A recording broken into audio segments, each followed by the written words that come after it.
सभी को जय भीम, नमो बुद्धाय। देश में चुनाव चल रहा है और चुनाव की पारी बहुत लंबी है। शायद आज़ाद भारत के चुनाव प्रक्रिया में यह सबसे लंबी जो है चुनाव प्रक्रिया है, जो 3 जून तक चलेगी। लेकिन इसमें सबसे बड़ा सवाल हमारे सामने ये है कि देश में जो बहुजन समाज है वो अधिसंख्यक है, यानी संख्या के हिसाब से वो सबसे ज़्यादा है। उनका नई सरकारों के सामने क्या एजेंडा हो, ये बहुत स्पष्ट होना चाहिए। लेकिन इस पर विचार कहीं हो नहीं रहा है। हिंदू मुसलमान, गाय गोबर, पाकिस्तान की बात तो खूब हो रही है, लेकिन ये देश का जो अधिसंख्यक समाज है वो विभिन्न जातियों में, ये किसी एक जाति में नहीं है। इसमें हजारों जातियां हैं, हजारों जातियों में बटा हुआ है, हजारों संप्रदाय हैं। तो इतने सारी जो है विविधता होने के बावजूद भी इनका कोई स्पष्ट एजेंडा नहीं है। कई सरकारी रिपोर्टों के आधार पर यह कहा जाता है और ये सत्य है कि देश की 50% आबादी के पास कुछ भी संपत्ति नहीं है। इसका मतलब ये हुआ आधी से ज़्यादा आबादी जो इस देश में है वो बहुत ही मुश्किल से अपना जीवन यापन करती है।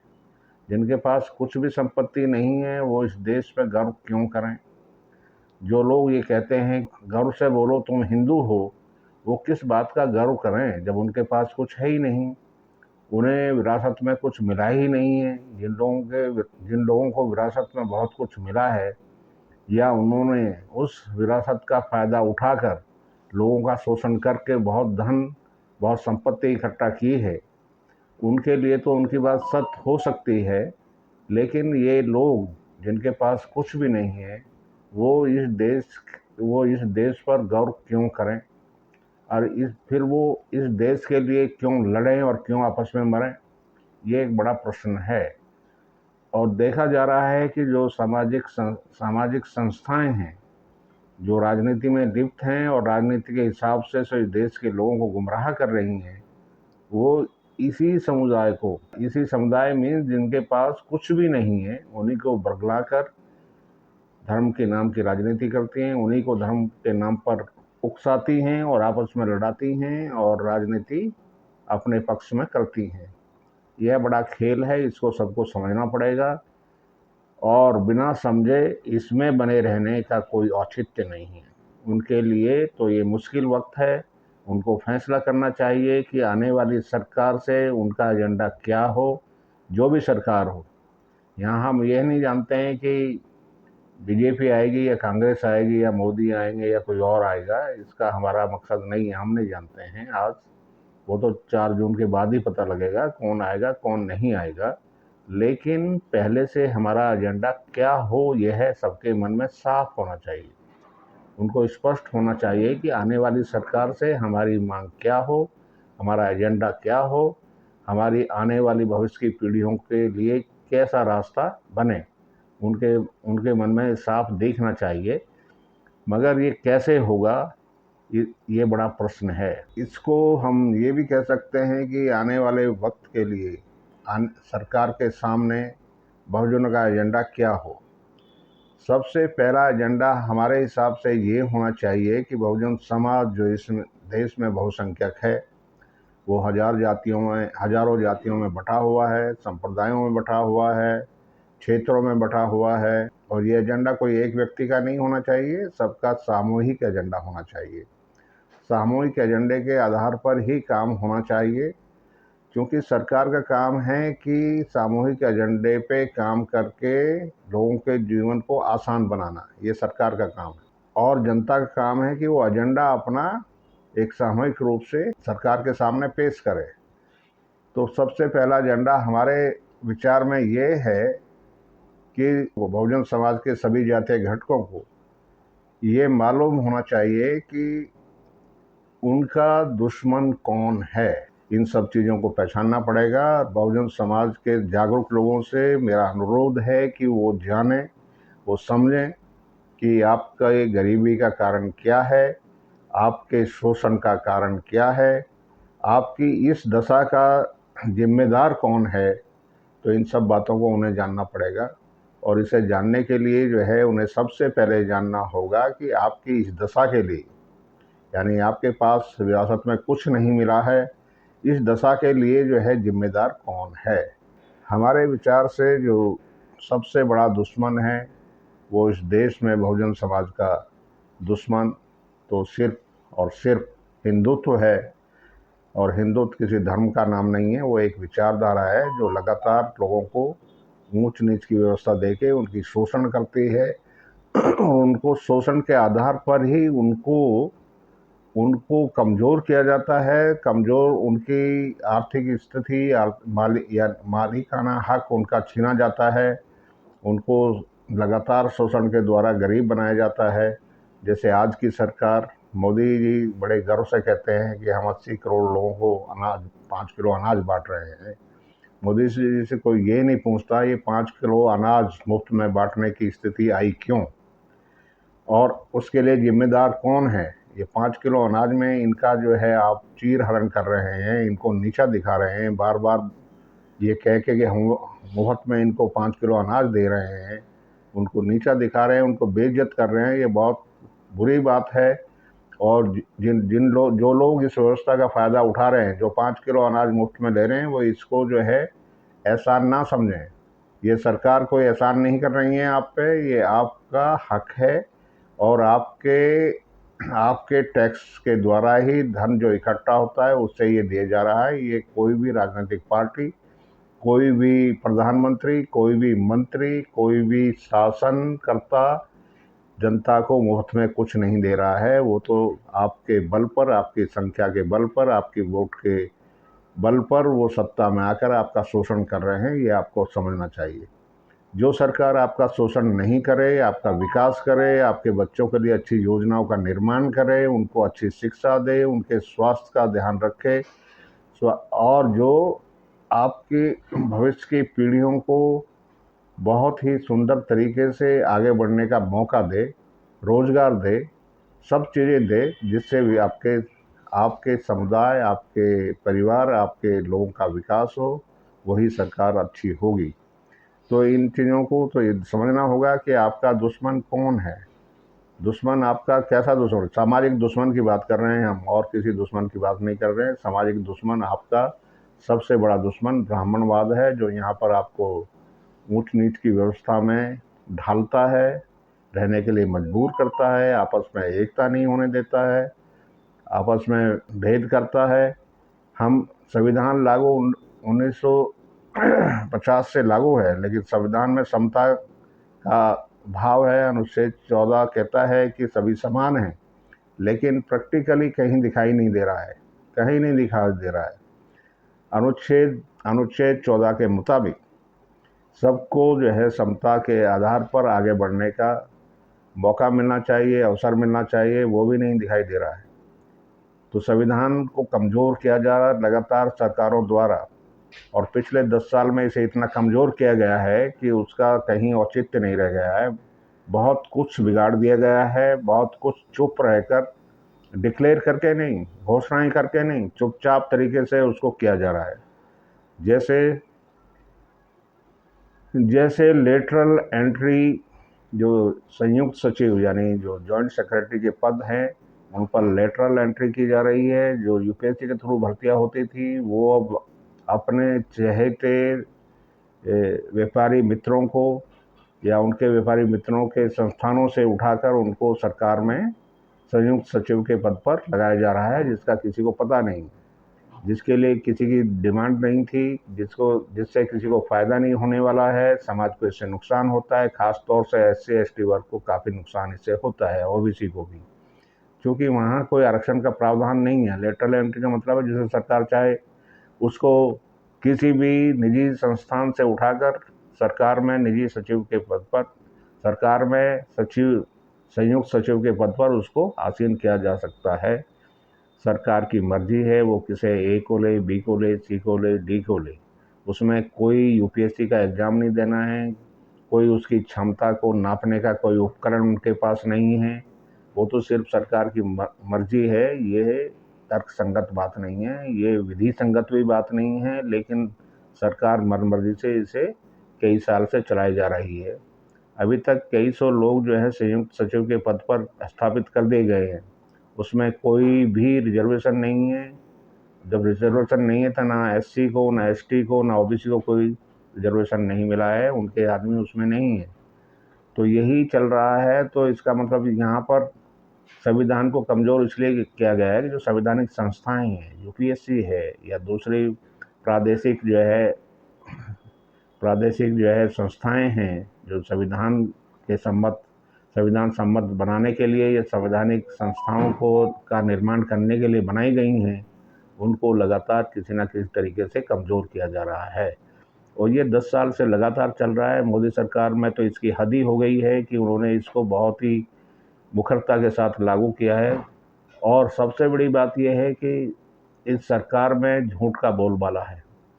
झूठ इतना बढ़ गया है कि कदम कदम पे इस देश का प्रधानमंत्री झूठ बोलते हैं, और इस देश के प्रधानमंत्री को झूठ बोलने में देश के सभी जागरूक लोगों को शर्म भी महसूस होती है कि हमारे देश का प्रधानमंत्री कितना झूठ बोलता है। अभी कुछ दिन पहले उन्होंने बनारस में जो सबके सामने झूठ बोला, वो इतना विकराल झूठ था जिसको देखकर सभी, यानी इस देश के गधों को भी हंसी आ सकती है। वो कह रहे थे कि मैं हिंदू मुसलमान नहीं करता। जब से मोदी जी इस देश में प्रधानमंत्री हैं, उनका एक घंटा भी ना हिंदू मुसलमान, गाय गोबर, पाकिस्तान के बिना नहीं चलता। वो हर रोज़, हर वक्त, हर पब्लिक भाषण में, हर पब्लिक अपीयरेंस में वो हिंदू मुसलमान की ही बात करते हैं।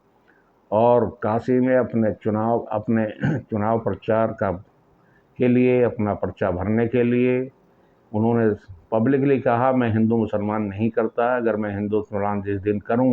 अगर मैं जिस दिन हिंदू मुसलमान करने लगूंगा, मैं पब्लिक लाइफ से समाप्त हो जाऊंगा, ऐसा बोला। लेकिन ये कितना बड़ा झूठ है आप सब लोग जानते हैं।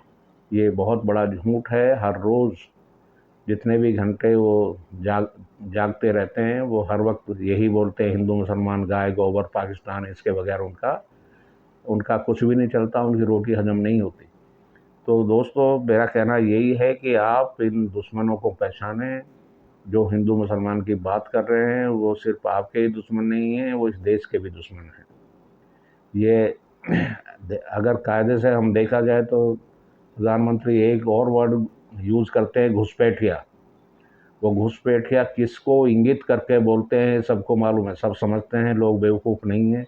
प्रधानमंत्री घुसपैठिया कहकर समझते हैं कि शायद मैं ही समझता हूँ, बाकी लोग आँख मूंद कर मुझे फॉलो करेंगे, ऐसा नहीं है।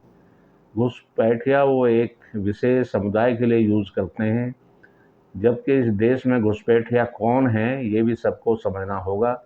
घुसपैठिया इसमें सिर्फ अगर देखा जाए तो हिंदू धर्म की मान्यता घुसपैठिया नहीं है, लेकिन हिंदुत्व की वैचारिक धारणा घुसपैठिया है। पक्के तरीके से हिंदुत्व जो है घुसपैठिया है। यहाँ इस देश में हिंदू धर्म तो बहुत नया है, लेकिन इस देश में जो पहले विचार था, पहले जो यहाँ धर्म था या धम्म था, वो बुद्ध धम्म ही था।